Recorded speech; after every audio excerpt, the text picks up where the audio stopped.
Now, so we need to test for water tightness. It's a bit difficult because all the wires are connected together, but with a bit of care I can do it. I've got a piece of rubber tube heading into the motor room. In the that goes into the breather tube at the back. That's, I think, I just realised how to do this. You turn the damn thing over. That makes it all work, doesn't it? Yep. So I've got a bike pump on that side, and I'm just going to put some pressure in. The trick with this, of course, is that you can easily blow the end off when you put too much pressure in. So I'm using my teeth with the other end of the bike pump here, but never mind, and holding it together. And there's a couple of bubbles coming out at a particular point on the end cap.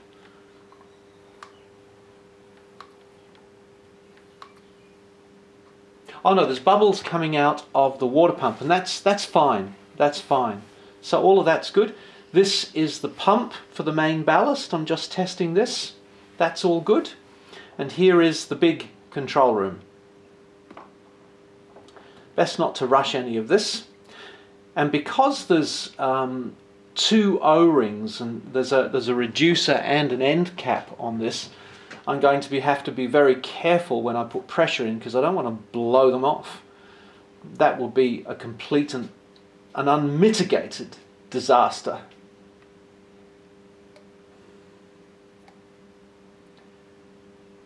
And I can see some bubbles coming out of around the end cap as I put pressure on.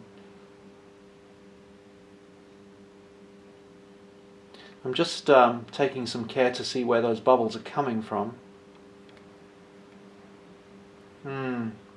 So it looks like I need to pack out that end cap groove with some butyl tape just to increase the pressure of the O-ring on the watertight cylinder. So that's going to be a task for me to do. I've done it here. As you can see, this butyl tape is great because it means if you, as I've said before, if you make an end cap and you overcut it even just slightly, you can use this butyl tape to assist you with putting some more room. And I'm just going to put a file and edge on here. I hadn't done this before, but it's just helpful when you slide something on and you know it's going to be fairly firm to get on, particularly this first time. But I've done that. It's a very nice tight fit. Bearing in mind, I very seldom take this part of the this end cap off. It just doesn't need to come off.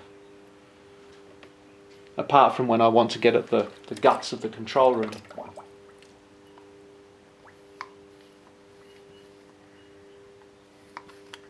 And there are no bubbles anywhere.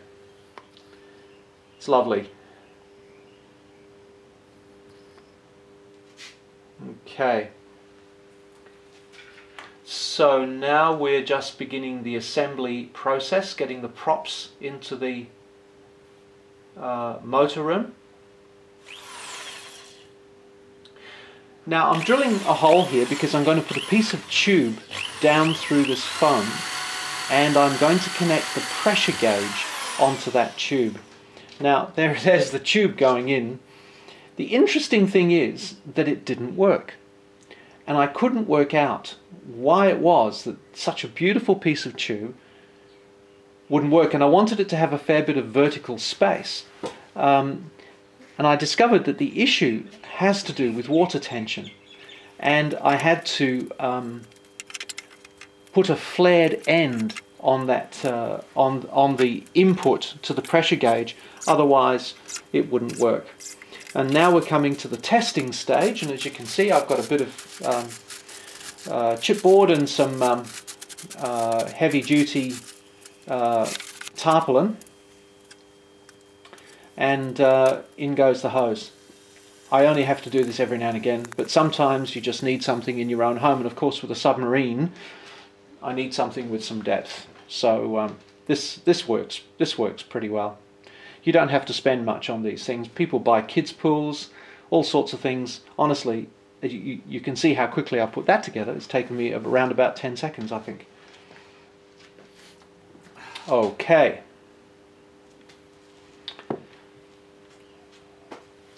I'm not sure what I'm up to here. I'm sure there's a reason for showing you this. I'm actually going through this assembly process. This is the first time when I've tried to put it all together. I'm not sure this is a very good exercise for you to see. It really looks pretty awful. Although once the wires get tidied up, it makes a lot of difference. You can see I've got that pressure gauge attached to that tube. It's not going to work. I'm just telling you it's not going to work. And I'm now putting in the trim tanks and getting all of that done. Now comes the great moment of actually putting the top on.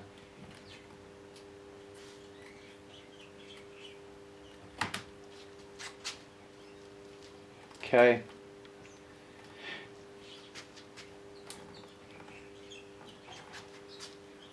I can tell that something's binding and holding it apart. And at a later date, I go through this with some care to find out what it is that's causing it to bind. And I discovered what it was in the end and fixed it. But it was it's not something that you can do quickly. Okay, so I'm about to try and see what the trim looks like because I've done a lot of work to this boat and I'm not sure really how it's all going to wind up. It could just sink right to the bottom when I fill the tank, or it could do practically anything.